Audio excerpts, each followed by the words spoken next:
আসসালামু আলাইকুম। আশা করছি আল্লাহর অশেষ রহমতে সবাই খুব ভালো আছেন। আলহামদুলিল্লাহ আমিও খুব ভালো আছি। আজকের ভিডিওতে খুবই অল্প কিছু শেয়ার করব আপনাদের সাথে। প্রথমেই তো দেখতে পাচ্ছেন খুব সুন্দর সুন্দর কিছু লিলি। তো এই লিলিগুলো হচ্ছে আমার আম্মুর বাগানের। আম্মুকে বেশ অনেকগুলো লিলির বাল্ব আমি গিফট করেছিলাম। তার মধ্যে অল্প কিছু ফুটেছে। সেগুলোই ভিডিও করছিলাম। তো অল্প হলেও এখানে প্রায় ৭ থেকে ৮ রকমের লিলি ফুটন্ত অবস্থায় দেখতে পেলেন। ইনশাল্লাহ আরও অনেকগুলো লিলি আমার সংগ্রহে আমি রাখবো, যদি সম্ভব হয়। তো এরপর এই চমৎকার লাল পেয়ারাটা হচ্ছে আম্মুর গাছের। আম্মুর বেশ অনেকগুলো পেয়ারা গাছ আছে, তার মধ্যে এই পেয়ারাটা কিন্তু অনেক মিষ্টি। এছাড়াও আরও একটা গাছের পেয়ারা খুবই মিষ্টি, তো সেদিন সেই গাছে পেয়ারা ছিল না। আর এগুলো হচ্ছে আম্মুর গাছেরই টমেটো। তারপর হচ্ছে দেখতে পাচ্ছেন ধুন্দল এবং বেশ কিছু বরবটি। এখানে বেশ অনেকগুলো বরবটি কিন্তু একেবারেই বয়স্ক হয়ে গিয়েছে, যেগুলো হয়তো খাওয়া যাবে না, অথবা ভাজি করলে খাওয়া যাবে এমন, রান্না করা যাবে না, তবে ভাজি করা যাবে। তো এরপরে হচ্ছে এটা আম্মুরই গাছের পেয়ারা, দুঃখিত আম্মুর গাছের পেঁপে, কিন্তু এগুলো খুবই অল্প রং এসেছে, কিন্তু কাঠবিড়ালি এবং অন্যান্য পাখিদের জন্য গাছে রাখা যাচ্ছিল না।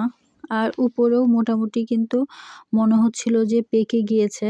পরবর্তীতে কাটার পর দেখা গিয়েছে যে একদমই অল্প রং এসেছিল। তো এরপর হচ্ছে এর পরের দিনের ভিডিও। এটা হচ্ছে আমি আমার উদ্যোগের ধনে শুকাতে দিচ্ছিলাম। ধনেগুলো তখনও ভেজা ছিল, আমি একটু বিলিয়ে দিচ্ছিলাম। ধনেগুলো একটু পাতলা করে দিলে মোটামুটি রোদে শুকিয়ে যাবে, তাই জন্য। তো এরপর এটা হচ্ছে আমাদেরই আমাদের বাড়ি যেখানে, সেখানকার বাজারেরই মিষ্টি। এটা অনেক বেশি বিখ্যাত মিষ্টি এই জায়গার। তো এটা বেশ অনেক মজার একটা মিষ্টি, যদিও আম্মু বলছিল খাওয়ার সময় যে আগের স্বাদটা আর নেই। তো যাই হোক, তখনও যে স্বাদটা ছিল সেটা অনেক ভালোই ছিল। তো এরপর হচ্ছে বাইরের দৃশ্যগুলো একটু ভিডিও করছিলাম। প্রচুর বৃষ্টি হচ্ছিল তখন, বর্ষাকালের শেষের দিকের সময়, তারপরও প্রচুর বৃষ্টি ছিল। এরপর বৃষ্টি যখন থামে তখন বাইরে গিয়েছিলাম পরে। আর বৃষ্টির ফোঁটা নয়নতারা ফুলটাকে আর অনেক বেশি সুন্দর করে দিয়েছে। তো সেগুলো আমি ভিডিও করছিলাম। এখানে এই গাছটা কিন্তু আম্মু রোপণ করেনি। এটা কিভাবে যেন আম্মুর কাছে এই দুইটা গাছেরই বীজ চলে এসেছে। তো সেখান থেকেই কিন্তু এই গাছগুলো হয়েছে। এগুলো কিন্তু আম্মু রোপণ করেনি কখনোই। আর এগুলো তো আমার ভিডিওতে আগেও দেখেছিলেন।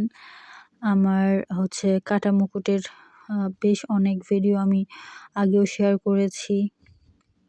তো এটা সেদিন যেহেতু ভিডিও করছিলাম, তাই আবারও ভিডিও করলাম। এগুলো কিন্তু অনেক বেশি সুন্দর, আমার অনেক বেশি ভালো লাগে এই কাটা মুকুট ফুলগুলো। যদিও খুব একটা বেশি বৃষ্টি কিন্তু কাটা মুকুট সহ্য করতে পারে না। আর রোদের সময়, গ্রীষ্মের সময় কাটা মুকুট কিন্তু অনেক ভালো ফোটে। তো এরপর আবার হচ্ছে আমি ছাদে গিয়েছিলাম। ধনের পর আমি এখানে মরিচগুলো শুকাতে দিব। তো এগুলো আমি প্রত্যেকটা মরিচ আলাদা করে মুছে নিয়েছি, এরপর শুকাতে দেব। এরপর যখন শুকিয়ে যাবে তখন এর ডাঁটাটা ফেলে দিব। আর ডাঁটা না ফেলে কখনোই আমি মরিচ রেডি করি না, কারণ এটা আমার কাছে মনে হয় যে আমার ক্রেতাদেরকে ঠকানো।